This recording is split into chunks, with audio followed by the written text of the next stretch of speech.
Formal wear, or rather technically semi-formal.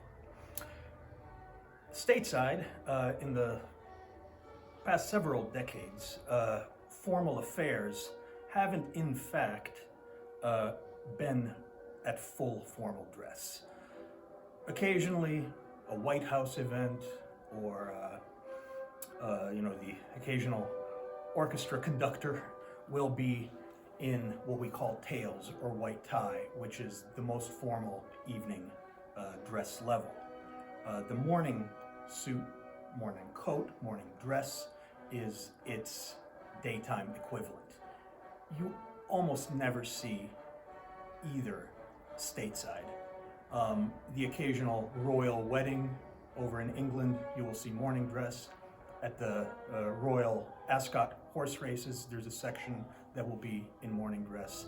And over in Europe and England in general, there's still far more focus on that full formal white tie dress code. Stateside, it has more or less been replaced by the dinner jacket or tuxedo.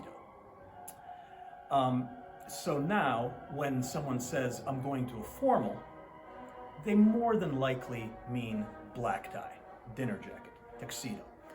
How does it differ and how did it come about? In 1865, the Prince of Wales, who was later to become King Edward VII, went to his tailor at Henry Poole and Company on Savile Row, and he commissioned a coat that he designed, and it was arguably the first dinner jacket. He chopped off the tails of the white tie coat, and he replaced the lapel, which was on a white tie jacket, a peak lapel, with a shawl. Furthermore, he did two deviations. He made it out of a contrasting fabric to the black trousers, so it wasn't black. I want to say it was like bottle green or something, but honestly, I don't remember. And unlike a white tie jacket, which does not button at all, he made his dinner jacket with a single button. This was in 1865, and over the next few decades, the style became more and more popular as a more relaxed version of white tie. In 1886, James Brown Potter and his, I assume, lovely wife, Cora, of Tuxedo Park, New Jersey, went over to London on vacation, where they were introduced to the Prince of Wales. James was asking the prince about formal wear, and the prince sent him to his tailor at Henry Poole and had him ask for a bespoke dinner jacket. Upon their return to Tuxedo Park, they went to the Tuxedo Evening Club, and James was in his dinner jacket. This caught the eye of the owner, a Pierre Lorillard IV, and it inspired him to design what is now referred to as the tuxedo. He liked the fact that it was a shorter jacket, that it didn't have tails. It made it easier to dance in, etc. But he kept the peak lapel of white tie. He kept the black fabric, so it was a nested suit, arguably a dressed up leisure suit, as opposed to a dressed down white tie, which the dinner jacket arguably is. But he did, use the one button enclosure that the dinner jacket introduced. So, let's talk about how to wear a tuxedo and what traditional styles are and what some deviations are from it and how those evolved. This is about as traditional as it gets for a tuxedo. This particular one made by the Italian manufacturer Corneliani, with one notable exception that I will point out in a little bit. You will notice a satin peak lapel, a single button enclosure, and besom pockets without flaps. Unlike the original design, which was ventless, this particular tuxedo has side vents.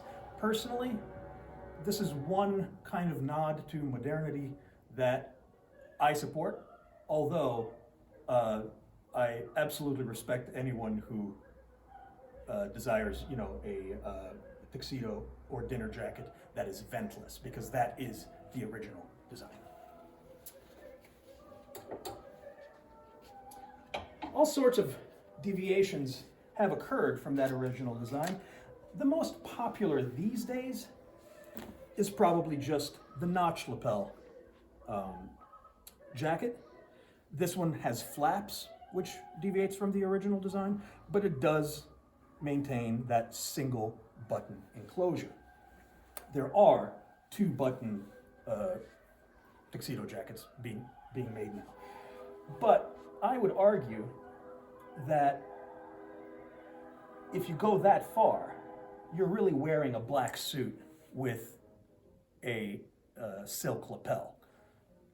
It's still a tuxedo because the two defining characteristics of a tuxedo, which make it a tuxedo and not a suit, are those silk lapels and the silk stripe that runs down the side of a trouser. If you don't have those two things, you don't have a tuxedo, you have a black suit.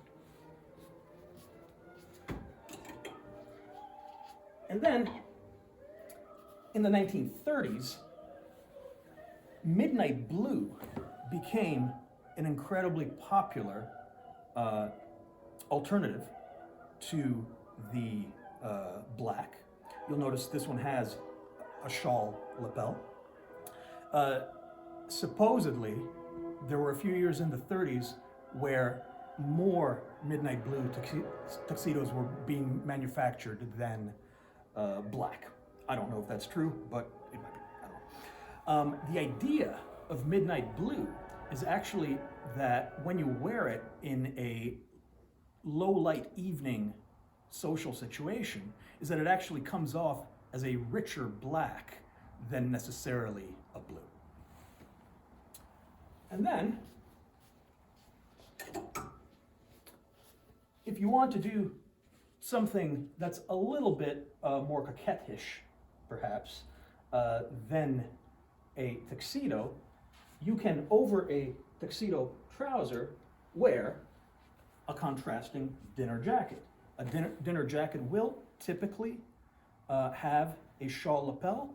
It will not be black unless it is a strikingly different material, such as black velvet, which is a popular option. And with velvet, generally we don't even put silk lapels on them. We do what's called a self lapel. So it'll be a shawl lapel, but it will be black velvet, the same material as the jacket. And then a nice summertime option is the ivory. Nobody really wears hats anymore like they used to, but for a tuxedo, the proper headwear is a Homburg hat, but with summertime affairs, especially in these kinds of jackets, the boater is a go-to.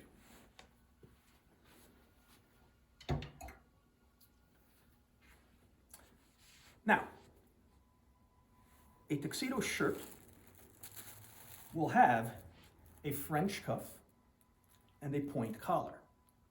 If you are wearing a dinner jacket, because it is a dressed-down white tie ensemble, some people feel it's more appropriate to actually wear a wing collar, because all you're doing is wearing a white tie ensemble with a different jacket. With a tuxedo, because it is arguably a dressed-up suit, the original design was meant to be worn with a point collar. People do wear wing collars with tuxedos these days, but it is a deviation from that original. Unsurprisingly, at the black tie formality level, the de facto standard is a black bow tie, although you can wear other colors. And then, because the trousers will never have belt loops, because one does not wear belts with tuxedos, it is proper to wear formal braces. Braces are our snooty word for suspenders. They're not exactly the same thing as suspenders, but that's what braces means. There is to be some sort of waist covering. Probably the most popular and original is the cummerbund, and it typically matches the bow tie. So for example, if you were to do a red cummerbund, you would do the red bow tie with it. Or you can wear a formal vest, aka waistcoat, a coat that covers the waist. And typically it too is worn with a matching bow tie.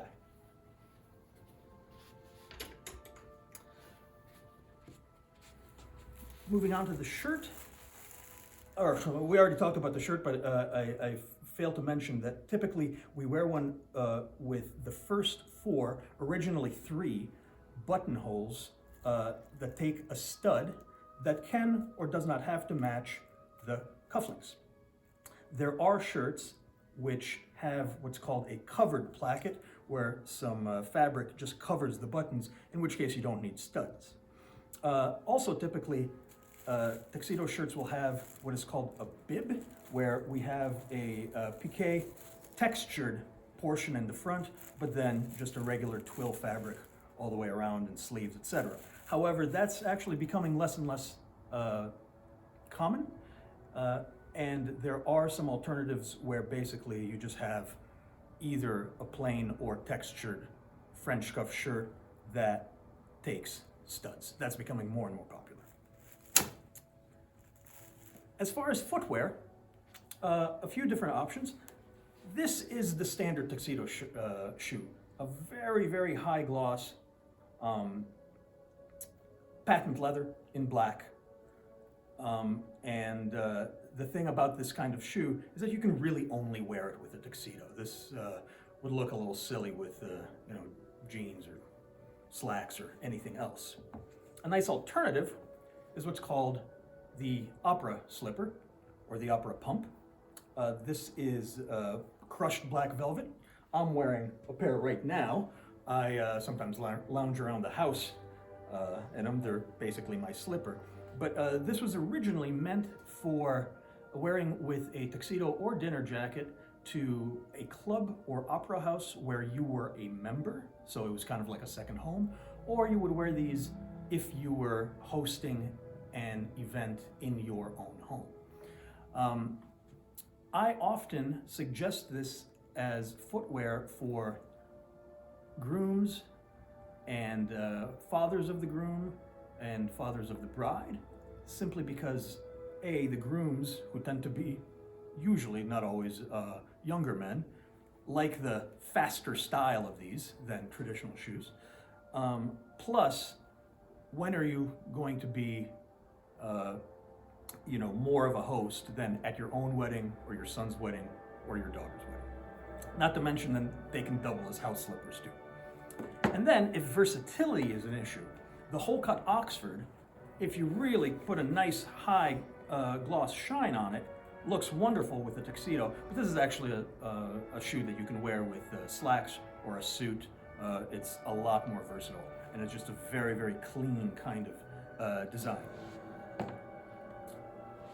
Now, people deviate from the standards all the time, and as things get more relaxed, people are taking more and more liberties with how they wear a tuxedo. For example, a lot of people are foregoing the waistcoat or cummerbund. Some won't even wear the braces because we'll just, tailor the pants to fit them perfectly in the waist so they don't need them. It's entirely up to you. Personally, I like a very traditional approach simply because it's a very traditional way of dressing, and I find following the rules fun. A lot of people don't.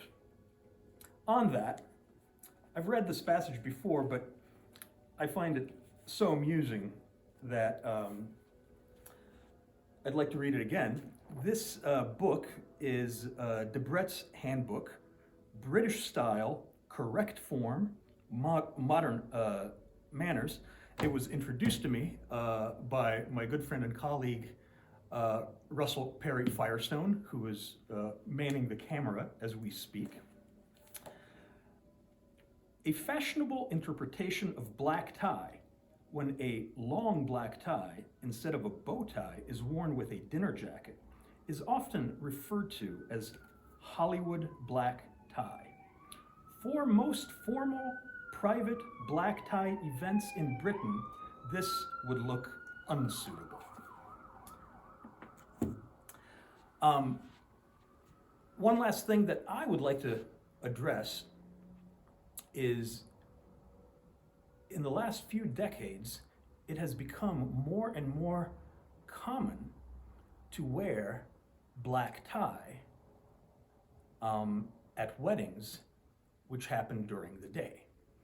And this to me is a little bit awkward because black tie is by very definition an evening semi-formal formality attire. If one is to get married during the day but desires that same level of formality, I would suggest the dinner jacket or tuxedo's daytime equivalent, which is what I am wearing right now, although in a bit of a casual manner, and I will explain that. But this is what's called a stroller suit, or black leisure suit in the UK. It is essentially morning dress, but instead of a morning coat that has tails, it is replaced by a black or a charcoal gray blazer. It is to be worn with a bowler hat, or you can wear a Homburg with it. And the way I'm deviating from its actual intended way of wear is I'm wearing an ascot with it, whereas usually you would wear a gray, silver, or black four-in-hand tie. And as I mentioned earlier, I'm wearing opera slippers, whereas most would wear a cap-toe Oxford. This is a really nice dressy look for the day. It is more elevated than cocktail attire or just, business suit. Not quite as formal as tails, but I wouldn't be surprised if I, along with Sven Raphael Schneider of the Gentleman's Gazette, that we're the only people that wear stroller suits since Reagan's first inauguration in 1981. He wore a stroller. He chose to do a business suit for his second inauguration. That's it. That's how you do it. And if you have any questions about it, you can contact me, Ivan, at my email, which is ivan@capracavelli.com. I'm happy to answer any of your questions. Until next time, thank you.